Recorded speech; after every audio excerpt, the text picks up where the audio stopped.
ikot, kaya kumain na muna tayo, magmerienda muna tayo. Meron tayong titikman dito ha, na corn coffee. Ito naman ay kalabas sa turon. At meron ding eggplant siomai. Meron din tayong, ano po ito? Corn muffin. Corn muffin. Ayan, masasarap ang mga pagkain dito na produkto at gawa doon sa seeds na binuo ng Iswa seed. Iswa seeds. Ayan. Tingnan natin kuya ha kung ano ang lasa nitong kalabas sa turon.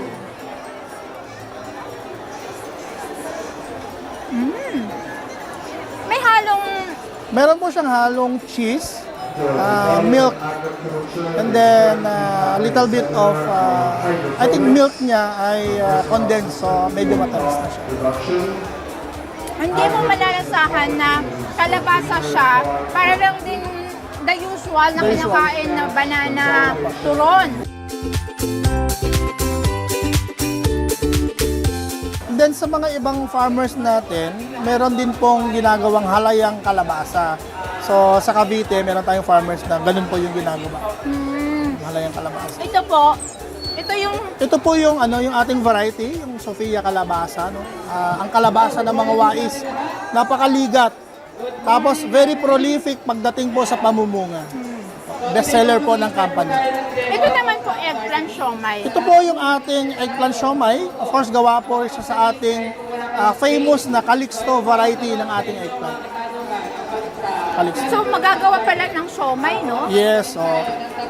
Itong promotion natin is another way for us to increase yung consumption ng vegetable. So pagdating sa mga bata, medyo mapili sila pagdating sa pagkain. So one way for us to introduce yung pagkain ng gulay is mga ganitong klase ng Ito naman luto. yung corn muffin. Yep. Ano pong seeds ito, bale? Ang ating corn muffin ay gawa po sa ating bagong variety, yung Macho Dos na sweet corn. Macho Dos. Okay. Busog na ako. Inumin natin yung coffee ha. Try natin yung coffee. Without the sugar yan, ma'am. Parang nasa Cagayan ako.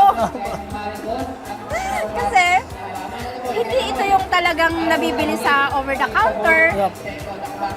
Dahil ang kape ninyo ay, ito ay corn coffee. Ito namang, ito din. Ito Corn din po coffee to. din po yan. Corn coffee din. Okay.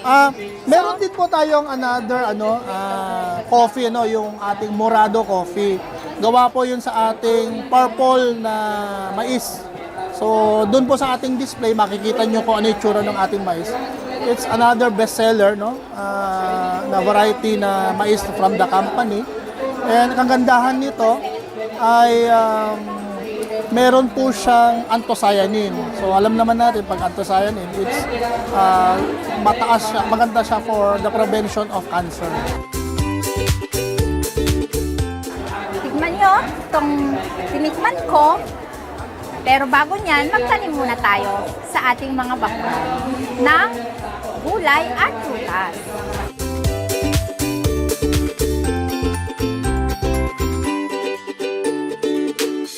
BBM Movement. Bansang busog ang mamamayan.